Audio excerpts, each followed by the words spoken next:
mereka emang pengen buka team fight duluan dibandingkan nanti musuhnya yang bakal setup 5 duluan. Karena biasanya kalau misalkan lawan hero-hero pick off, apalagi kalau misalkan menang laning, biasanya kan pasti musuh bakal geraknya 4-1 atau 3-2. Mereka bakal nge-clear lane jauh dulu. Nah, ketika ada yang muncul di laning jauh, yang kelihatan di depan kita itu yang bakal diculik. Nah cuman masalahnya kan dengan kelihatan pada pola damage mungkin ya. Ini kan ngaruhnya gede banget juga ya Mawar. Ya sangat gede sekali. Makanya kita bisa biasanya melihat dan Kalea ini paling oke nih kalau gold laner Patrick kan. Mid lanernya bisa Parsia. Parsia biasanya nih. Betul. Dan Parsia sebenarnya bisa terbuka nih kalau mau diambil sekarang. Oh sorry di ban. Dan jangan lupain power early game dari Kalea juga kan. Kalau kayak Kalea di early game itu ada pasifnya yang kuat, ngasih heal ke temen Pak. Iya juga power crowd controlnya juga yang begitu besar di early game gitu. Itu juga mungkin salah satu faktor Kalea tuh kenapa sering banget di pick gitu. Mungkin komboan kari gitu juga bisa. Dan sebenarnya kalau kita melihat Kalea nih, dia itu akan membuat kita sustain waktu kita lagi menang team fight. Kan kalau kita mukul Taranti kita nge-heal juga. Gak melulu soal harus pukul ke minion. Nah sekarang nih terlihat Daxia nih. Romer, jungler, EXP. Ada 3. Aku jungler. Kamu jungler bro. Aku Romer. Romer 1, jungler 1. Koshiko. Di aku rasa Romer juga sih. Romer juga. Tapi EXP bisa sih. Karena EXP dia level 2, enak banget tuh. Untuk mobilitas dari Baxia itu sendiri. Dia satu wave datang buat di EXP, langsung nge-backup itu di Lipo Wanderer. Jadi menang jumlah otomatis kan, kuantitasnya ada tuh. Buat tim yang pegang Baxia. Mobilitasnya cepat berarti ya Om. Mobilitas cepat, terus juga hemat kan, lebih hemat dari pembelian Glowing Man. Betul, dan Onyx walaupun mereka menang melawan Nishinshin waktu di game yang keempat kemarin di final upper bracket, tapi bukan berarti ketika hierarkinya keluarin strat yang lebih sempurna, mereka tidak ke-ban karena Nishinshin-nya. Jadi mereka udah sadar, inilah dia upper bracket advantage. Jadi tentunya dengan permainan yang lebih banyak, strat yang keluar lebih banyak juga dari hierarki. Iya. Menarik sih, banyak Isonship. Sebenarnya beberapa assassin itu masih ada kan. Dari 3 awal ini nih dan juga band yang sudah dilakukan, ada sesuatu yang berbeda gak ini dari snap ataupun band yang biasanya? Lebih ke... Atau masih biasa dulu nih? Karena ini masih game yang pertama. Ya masih biasa sih. Apalagi Onyx ya. Onyx itu selalu menjadi tim yang benar-benar bisa mengotak-atik dari segi draftnya. Apalagi mereka di second pick. Dan ingat mereka dari upper bracket mereka bisa memilih untuk game pertama dan mereka memilih second pick tadi. Ya, lebih fleksibel ya dengan last pick-nya. Dan mereka kayak emang lebih suka seperti itu, Pak. Iya, kayak ngagetin aja nanti terakhir kan. Karena ada cheese pick kan. Kalau misalkan second pick itu dia last picknya tuh terakhir, satu pick terakhir kayak kemarin contoh Kaja itu yang bikin semua orang kaget. Dan sekarang Ciko, ini kita mau tanya dari sudut pandang coach nih. Sekarang mungkin dari hero-hero yang dibilang OP ataupun yang emang on meta nih banyak banget gitu loh. Dari lu sendiri, lebih enak first apa second sekarang? Sebenarnya karena hero OP-nya itu kan banyak, dia bisa di trade, jadi lebih enak second loh. Jadi kita bisa ada surprise pick. Balik lagi dan Vexana beserta Terisla Joy. Wow. Ya. Di flex. Bastianya Rom. Baxia Romer ya benar. Dan ini adalah salah satu kesukaan juga buat RRQ sebenarnya Joy. Yang sebenarnya agak ditinggalkan dengan tim lain, tapi ini tetap menjadi intisari untuk gameplay dari RRQ. Wah, ini menarik sih karena kayak force Onyx buat pakai hero-hero yang mungkin punya damage ya buat Kairi-nya. Dan kalau misalkan yang dilihat untuk punya damage kayaknya paling mentok Alpha. Karena linknya juga ada di ban, Hebusnya juga ada di ban. Ini Vexana dia juga Lancelot. The old classic Kairi ya. Oke, ini dia deretan hero yang memang sudah diamankan. Sangat-sangat kaget juga mungkin kita melihat Vexana dan Lancelot. Jadi langsung saja di Hour Caster bakar semuanya.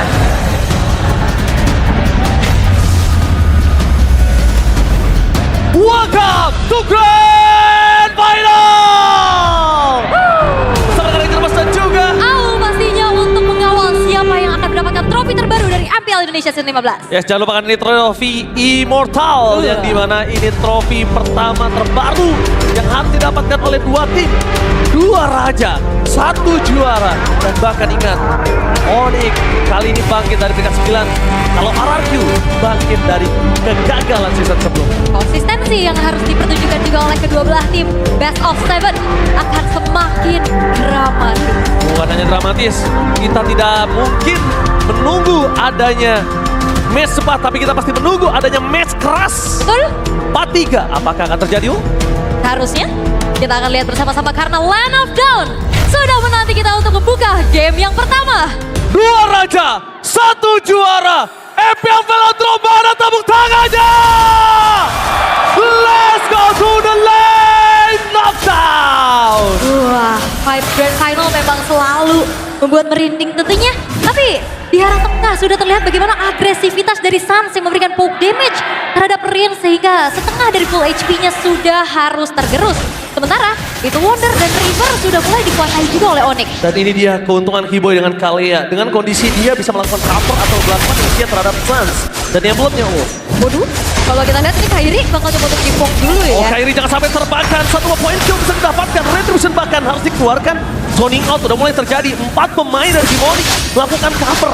Ketimbang Kairi harus kehilangan turtle pertama mereka. Iya, rugi banget pastinya ya. Tapi so far so good untuk keduanya. Tabrakan dari Sujin juga udah mulai coba untuk mengganggu. Kiboy tapi belum punya Tsunami Slam itu tidak mungkin cukup untuk dia melakukan team fight. Reset adalah sebuah jawaban atas hampir kehilangan Kairi. Ngeri banget ya kayak ngelihat sama-sama nyebrang juga ke area jungle-nya. Seperti biasa kalau kita ngintip juga, ini dong. Tapi Idok, walaupun sekalipun di commit, dia butuh damage tambahan.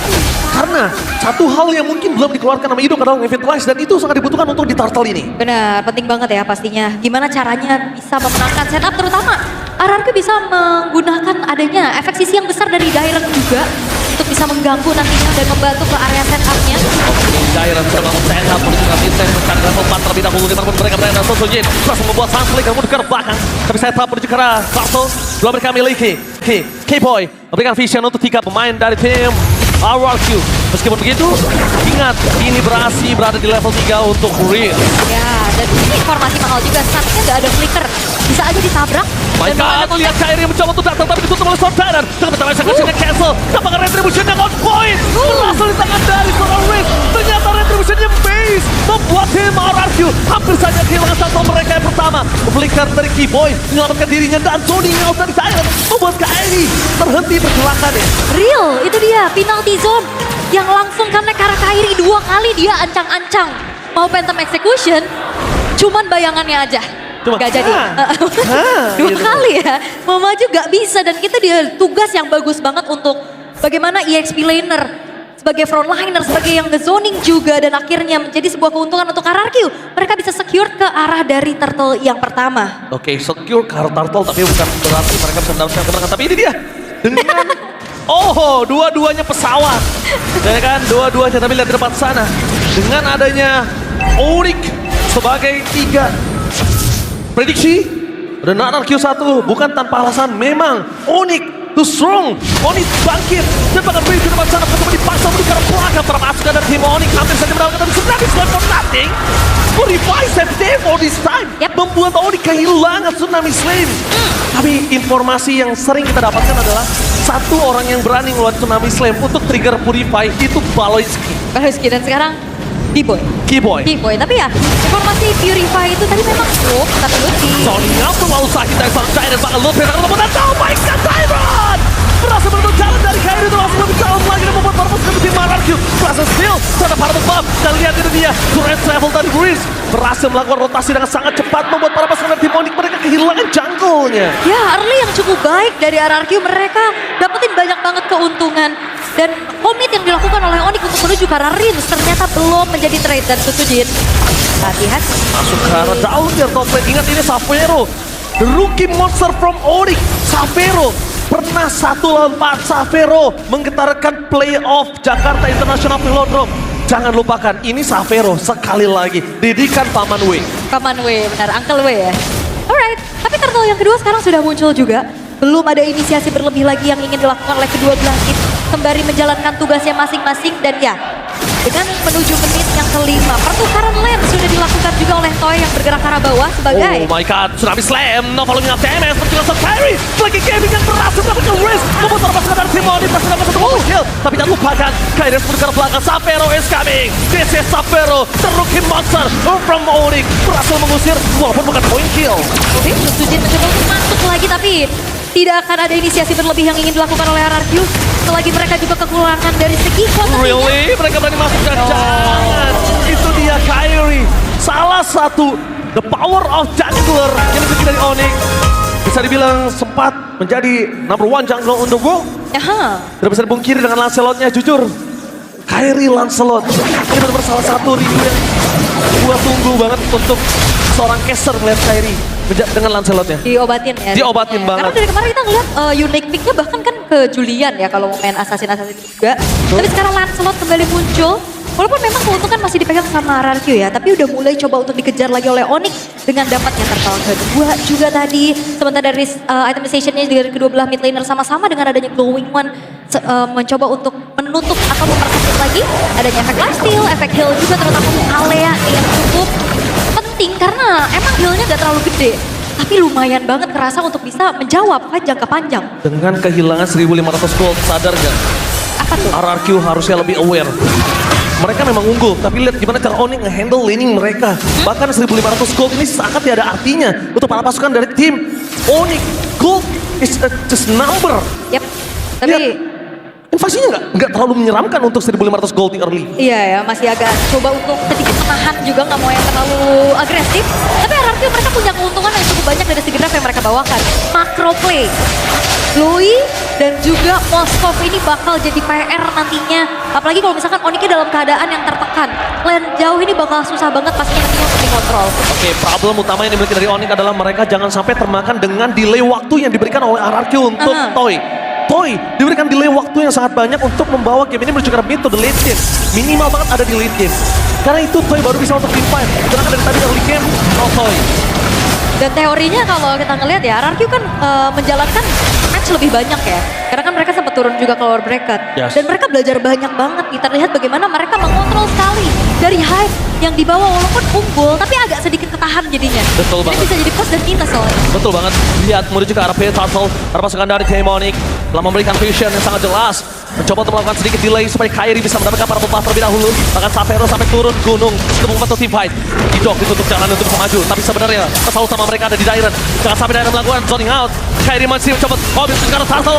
Dan Turtle yang kedua dapat jalan pada sekarang tim Onyx. Luti masuk terlalu dalam. Jangan sampai Luti mengeluarkan flickernya untuk defensif. Dan didapat sana. Pasukan dari tim Onyx mencoba dibalikan kembali ke depan. Tsunami Slam! Keyboy! Right at the moment. Berhasil mendapatkan satu momentum terhadap Sujin. Tapi Sujin ter-take down. Membuat para pasukan dari tim Onyx mereka mendapatkan 2 poin kill yang sangat mahal. Itu dia Kairi dengan Lancelotnya dapat damage kecil. One last hit dan Kairi bermain dengan puncher and following up from Keyboy merubah segalanya.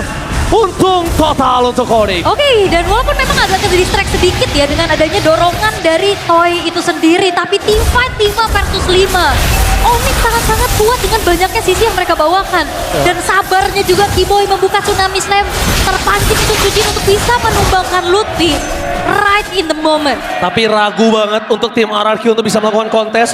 Maju-maju atau mundur-mundur hingga Dairen dengan tidak ada penalty zone yang keluar tadi. Ketahan ya. Ketahan, dia tidak bisa mengeluarkan. Dan kondisi di sana, kita tahu Keyboy memiliki Tsunami Slam, jadi Sujin itu melakukan kesalahan yang cukup fatal kalau saya bilang. Alright, dengan modal ya, dengan set power X. Mengejar Kairi, yakin dari 1000 orang dan Kairi penalty zone for nothing.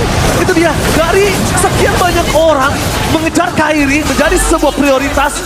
Sebuah pertanyaan yang cukup besar untuk tim RRQ. Oke, upaya objektif mungkin yang ingin dilakukan oleh RRQ juga mengusir Kairi untuk tidak memberikan adanya power clear di arah bawah, sehingga sebuah inner turret berhasil untuk dikantongi juga. Walaupun memang akhirnya ada upaya yang dilakukan oleh Sapphire di arah atas dan pencurian terhadap satu buah purple buff. Tapi dibalik Sujin dengan sifatnya dia yang dingin, karakternya yang menyeramkan, tapi ternyata agresivitas ada di dalam dirinya. Galak ya. Dari hari kemarin, walaupun dia turun sama Onyx, tapi itu karena keganasan debakan Keyboy dengan Tsunami Slam, tanpa following up damage, mencoba untuk menuju badan saat bahkan Komit dengan flicker yang dikeluarkan.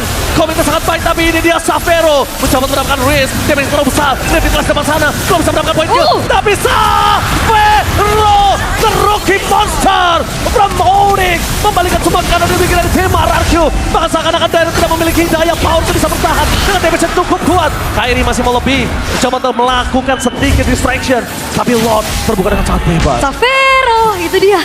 Satu sosok rookie yang begitu bersinar untuk kali ini. Terbuka kesempatan untuk Onyx secure menuju ke arah wardnya. Dan PR-nya adalah ini gak ada stopper pasti untuk bisa menghentikan laju Lancelotnya Kairi. Betul sekali, mereka tidak punya stopper pasti.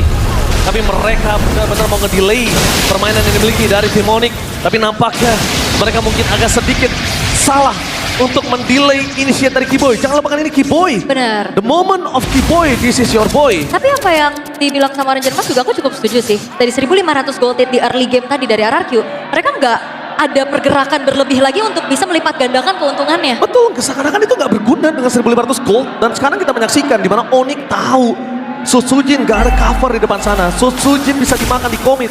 Sans dengan flicker yang dimiliki dan itu the one and only skill escape yang dimiliki dari sana. Right. Split push juga sekarang seolah sulit ya untuk RRQ karena mereka juga butuh banget sosok damager nantinya di dalam satu buah teamfight 5 yang selalu dibawakan oleh Onyx. Kalau untuk real time victory rate-nya ini memang tipis aja, walaupun keadaannya juga sekarang masih Oh, Tsunami Slam dengan Ido, Revitalize mencoba untuk mempertahankan diri. Tapi nampaknya dengan Lord tetap bukan saat bebas.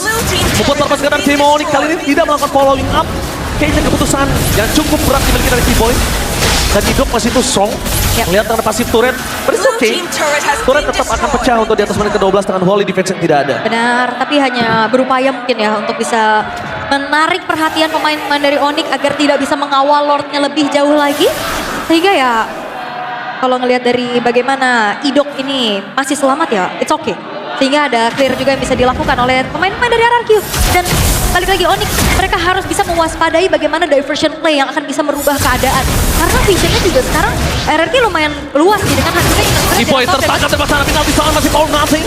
Dengan para pasukan dari tim Onyx mencoba untuk kembalikan ke Savero telah menuju ke batang hidungnya. Dan ini dia, Luffy. Satu zoning out yang berhasil dilakukan dan Kiboy berhasil dengan adanya sosok yang terdeteksi. No covering up, hilang kembali menjadi poin kill tambahan Kiboy. The initiative power from this is your point. Dan bakal lihat lagi power defensive dikeluarkan oleh Sun Tyrant. No initiative power, laning management yang sangat baik berhasil ditanggulangi oleh tim Onyx. Lihat, Lord kali ini memang masih jauh. Tapi dengan laning management, mereka staking minionnya. Mereka nggak mau terlalu terburu-buru untuk top dan bottom lane. Ya dan bahaya juga Kiboy. Kalau misalkan memang inisiasinya selalu bisa membuahkan hasil, ini fleeting time akan jauh membuat nantinya Tsunami Slam akan lebih online. Ya, bukan hanya lebih online lagi. Tapi lihat, untuk high ground defender mereka hanya punya Moskow.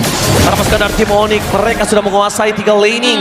Bahkan lihat di arah bottom lane, secara tidak langsung itu staking minion yang ditahan.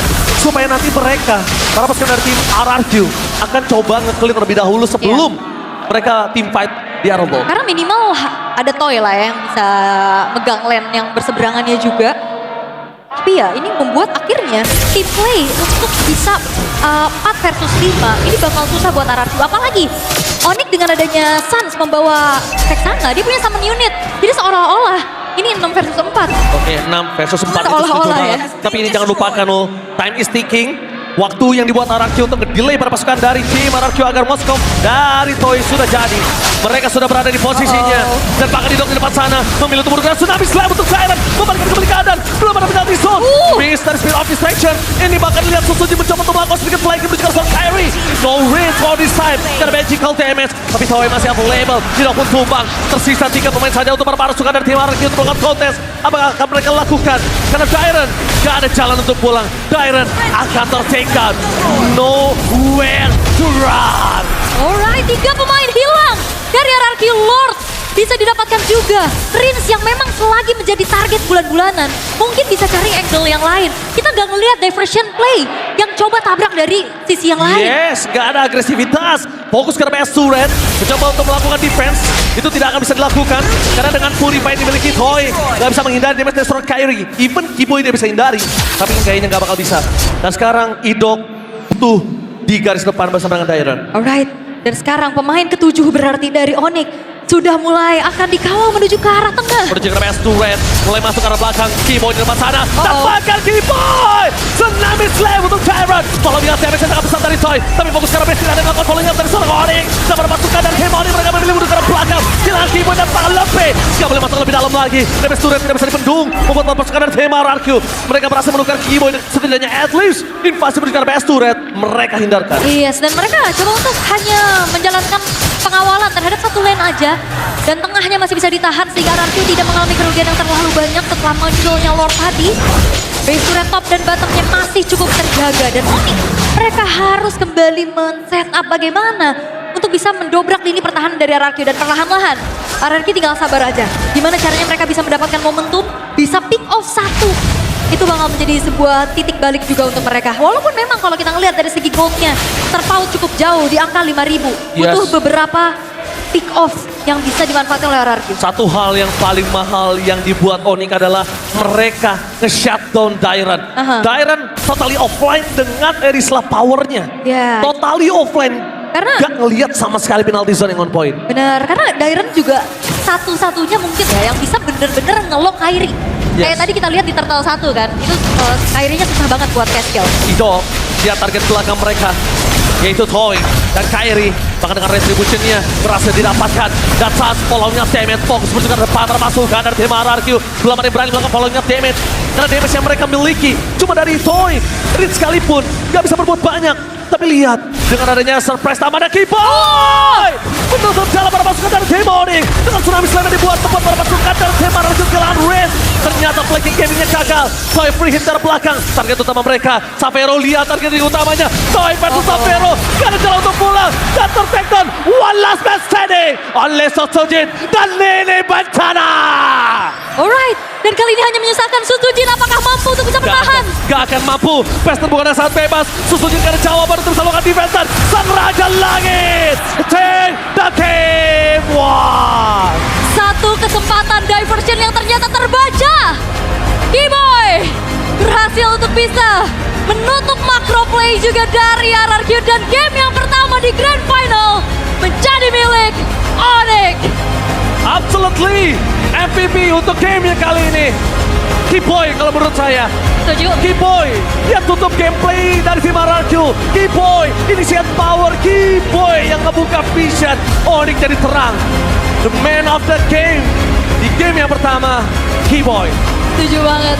Dan terutama momen terakhir tadi, di mana dia menghuni rerumputan yang tidak diduga, membuyarkan setup yang ingin dilakukan oleh RRQ. Inisiasi demi inisiasi.